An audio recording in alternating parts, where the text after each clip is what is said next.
ఈ మౌనంలో నీ ఏడుపులో ఒక అర్థం ఉందిరా. ఎందుకంటే అది ఆడది కాబట్టి. సెల్ఫ్ రెస్పెక్ట్ అనేది మొగోడికి మాత్రమే ఉంటుందిరా. ఇప్పుడు నాకు దానికి ఎలాంటి సంబంధం లేదు. సంబంధం లేకుండా పెళ్ళిలా చేసుకున్నావురా. వదిలేసి డైవర్స్ ఇవ్వాలనుకుంటున్నా. డైవర్స్ ఇస్తావా? మరి కడుపులో పెరుగుతున్న బిడ్డకేమిస్తావు? సుఖం కోసం పెళ్లి చేసుకున్నావు, కానీ అది ప్రెగ్నెంట్ అయింది. ఇప్పుడేం చేస్తావురా? ముందే చెప్తున్నా, ఆ కడుపులో పెరుగుతున్న బిడ్డకి నాకు ఎలాంటి సంబంధం లేదు.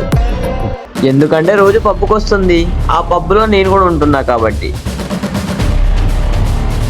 కొడుకు డిస్టర్బ్ అయినట్టున్నాడు. నేను ఎందుకు ఇలా చేస్తున్నా? శివ ఏ తప్పు చేయకపోయినా నేను ఎందుకు ఇలా అనుమానిస్తున్నా? అసలు జీవితంలో మనకేం కావాలి?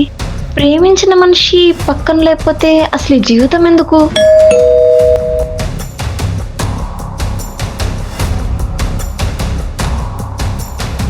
ఏం చేయాలి దీన్ని?